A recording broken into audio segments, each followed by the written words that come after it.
और अब बात वक्फ संशोधन बिल की करेंगे। तमाम सियासी विरोधों के बीच केंद्र सरकार ने यह फैसला कर लिया है कि वक्फ बोर्ड संशोधन बिल कल लोकसभा में पेश किया जाएगा और गुरुवार को राज्यसभा में पेश होगा, क्योंकि पार्टी ने सांसदों के लिए व्हिप जारी किया है। यानी कि भारी सियासी हलचल के बीच सरकार की पूरी तैयारी है। देखिए,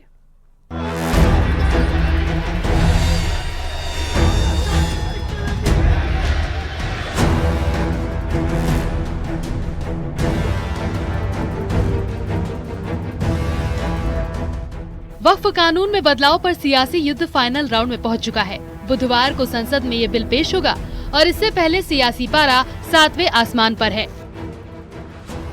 तो बिजनेस एडवाइजरी कमेटी में कुछ पार्टीज का मत था 6 घंटे डिस्कस होना चाहिए, कुछ का मत था 4 घंटे और ज्यादातर अपोजिशन पार्टी के लोग 12 घंटे का मांग किया। तब बीच में 8 घंटे का चर्चा का समय तय किया गया और ये भी स्पीकर साहब ने कहा कि 8 घंटे चर्चा का समय दिया है, जिसको बढ़ाया जा सकता है लेकिन हाउस का सेंस लेकर।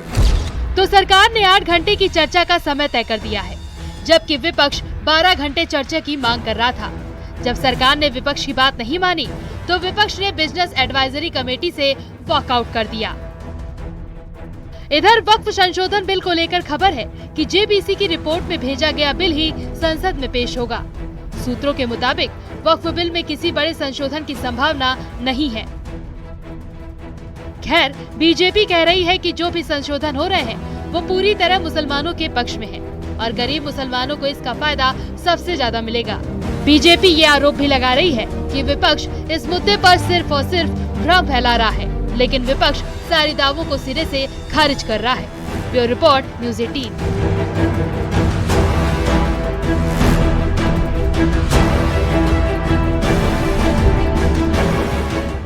वक्फ संशोधन बिल का काउंटडाउन शुरू हो गया है, लेकिन विपक्ष विरोध राग अलाप रहा है। इससे बर्बाद बिल बता रहा है विपक्ष। आपको दिखाते हैं।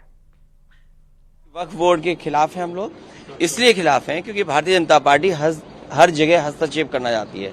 भारतीय जनता पार्टी हर जगह अपना कंट्रोल चाहती है। वक्फ बोर्ड के खिलाफ है हम लोग, इसलिए खिलाफ हैं क्योंकि भारतीय जनता पार्टी हर जगह हस्तक्षेप करना चाहती है। भारतीय जनता पार्टी हर जगह अपना कंट्रोल चाहती है।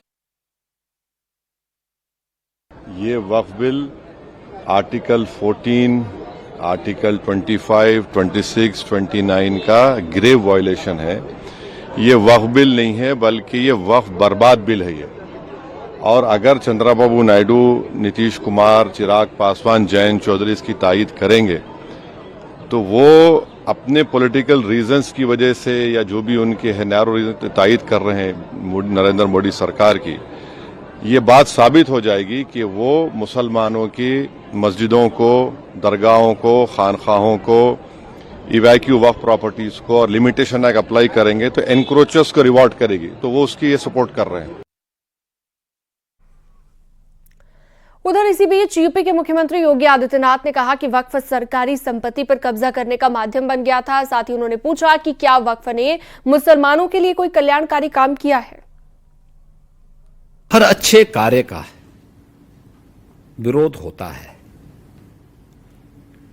वैसे ही वक्फ संशोधन विधेयक पर भी ये हो हल्ला हो रहा है।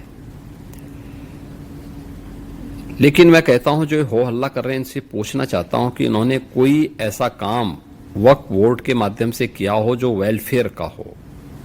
छोड़िए, सब समाज की बात छोड़िए, मुस्लिम समाज का ही कोई कल्याण किया हो उस प्रॉपर्टी का।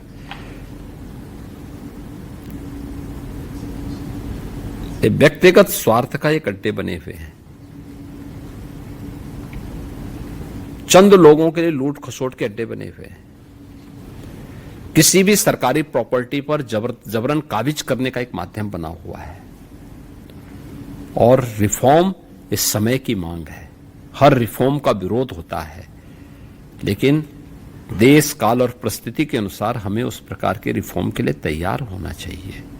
और मुझे लगता है कि इसका लाभ मुस्लिम समाज को भी होगा और जिसके कारण बहुत बार कानून व्यवस्था के संकट खड़ा होता है, उससे भी लोगों को मुक्ति मिलेगी। आप हिंदू मठ मंदिर को देखते होंगे, देख रहे हैं, अपने जो भी सीमित साधन है उससे वह हर प्रकार के वेलफेयर के काम को करता है। साधन सीमित हैं, गवर्नमेंट के सपोर्ट बहुत कम सपोर्ट, ना के बराबर सपोर्ट है, लेकिन वह स्कूल भी चलाता है, गौशाला भी चलाता है, संस्कृत पाठशाला भी चलाता है, यज्ञशाला भी चलाता है, अन्नपूर्णा यानी अन्न क्षेत्र भी चलाता है, मेडिकल कॉलेजेस भी चलाते हैं, वहां पे हॉस्पिटल भी चलाते हैं और भी अन्य तमाम अच्छे इंस्टीट्यूशंस संचालित करते हैं। गरीब बच्चों के लिए स्कॉलरशिप देते हैं, उन्हें हर प्रकार की सुविधाएं देते हैं। किसी वक्फ बोर्ड ने कभी ऐसा काम किया है क्या?